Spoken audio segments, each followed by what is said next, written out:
Hola, ¿qué tal? Bienvenidos al Divagando de esta semana. Yo soy Tina Navarro, escritora de Mi Mundo de Cristal y emprendedora de las fundas para el libro. Y hoy les voy a divagar sobre este libro que me regaló mi madrina, que se llama Una Santa Africana cuenta su historia, y de la hermana María Luisa Dagnino. Les cuento que este libro puede ser una biografía de Josefina Vaquita Afortunada, que al final es una africana que fue beatificada.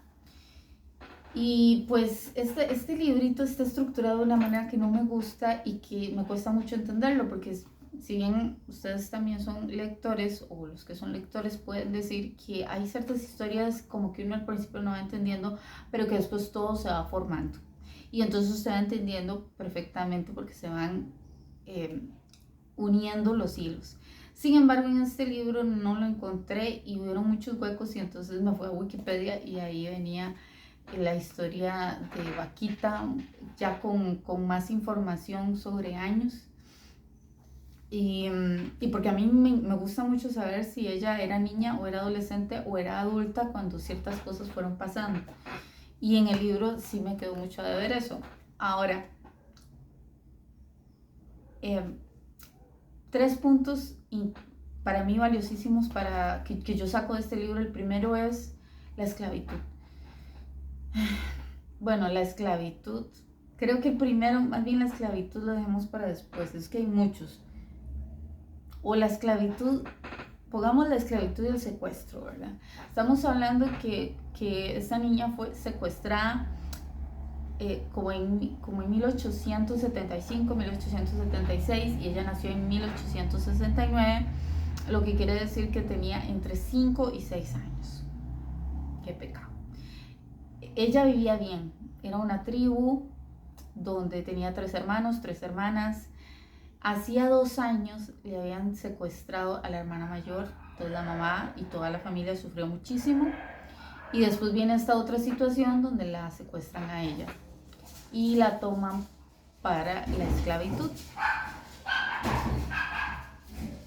Ella era una niña que en el momento que fue secuestrada ella olvidó su nombre. Por eso viene el nombre de Afortunada, porque los secuestradores le ponen Vaquita, que significa afortunada, como una burla. Qué afortunada eres, ¿verdad? Te secuestramos. Y bueno, ¿qué es el secuestro, verdad? Y el secuestro de una niña, ¿qué evento más traumático? Tan es así que ya olvida su nombre. La hacen caminar millas, los piecitos descalzos. Hay una parte donde yo no entendí muy bien, que decía que hasta cierto tiempo fue que ella pudo, le regalaron un vestido. Entonces no entendí si es que siempre pasó desnuda, porque también me tengo que acordar de esa parte horrible donde los negros eran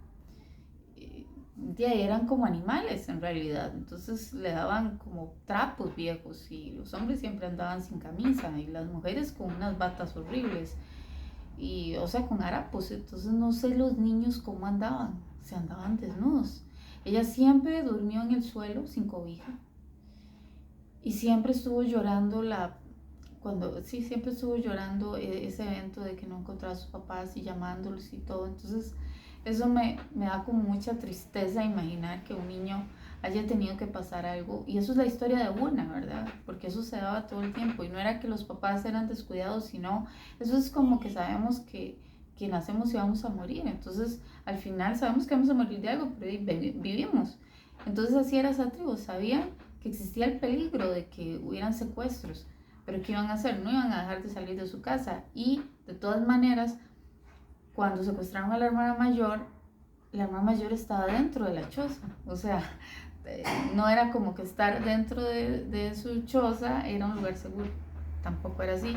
Y también secuestraban estando los papás ahí. Entonces, qué duro, ¿verdad? Y que a pesar, en ese tiempo, según lo que decía el librito, ya se había abolido la esclavitud.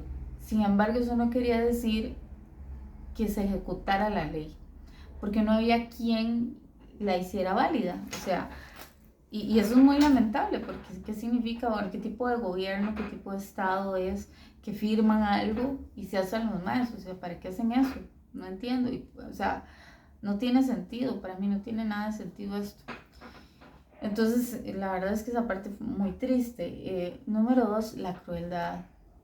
Porque, wow, hay una parte muy dura de leer y porque uno todo se lo imagina, entonces hay una parte muy dura donde a ella le hacen un montón de marcas porque tuvo unos dueños muy crueles y donde ella relata cómo le hicieron, recuerden que los esclavos a veces eran como tratados como reses también, entonces eran marcados y ella siendo una niña que no, o sea, no aclaran exactamente qué edad tenía y tampoco lo dice Wikipedia, creo que no lo dice, o lo borré de mi mente porque es demasiado feo.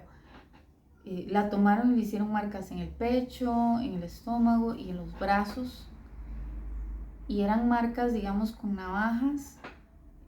No sé exactamente si eran dibujos, si eran nombres, si eran letras, no sé, pero le hicieron muchas marcas y le echaban sal a la herida para que se expandiera.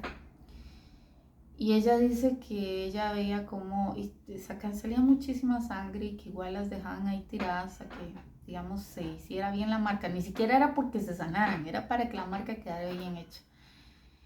Yo no entiendo eso, yo no puedo imaginar cómo pudiese ser el ser humano capaz de ser tan cruel con una niña. Con un ser humano, pero con una niña, wow, es demasiado duro. Y esa parte no la entiendo y no quisiera vivir eso. Yo no, bueno, en costarricense no ha habido tanta crueldad y muchos afortunados nada más conocemos esa palabra, ¿verdad? Pero la dimensión que puede tener una persona que vivió la esclavitud en África a ese concepto de palabra versus alguien como nosotros, yo, por ejemplo, es muy amplio. Después, punto número 3, el propósito. Vaquita es una niña que finalmente termina adquiriendo su libertad, ya que se enamora profundamente de lo que es la religión católica y se hace novicia y también se convierte en una persona que va de misionera y bueno, le va bastante bien, pero ella adquiere un amor profundo en la humanidad. Entonces en algún momento cuando le dicen, ¿qué haría usted si se topara a las personas que hicieron esto con usted? Pues ella dice que se los agradecería porque finalmente gracias a esas personas ella llegó a conocer a Jesús. Bueno, qué profundo, ¿verdad? Se requiere un amor muy grande porque ella, inclusive cuando ella lo conoció y se enamoró de esta religión, entendió que toda la vida lo había sentido dentro de sí. Entonces qué bonito poder sentir esa paz porque el que ha odiado, creo que todos hemos odiado en algún momento a alguien o algo, sabemos que eso no nos da paz, pero cuando uno tiene la paz y la tranquilidad de estar haciendo lo correcto y de querer a la gente, no importa lo que te hayan hecho, si te sientes así, genial. Entonces qué bonito ese propósito, sí, me hizo mucho reflexionar y el librito se lo agradezco mucho a Madrina. Y sí, pues creo que todos deberíamos escuchar esas historias de santos. Hay cosas, aunque no compartamos la religión, la historia es bastante profunda y lo deja a uno pensando mucho. Bueno, les agradezco mucho el tiempo. Nos vemos la próxima. Chao.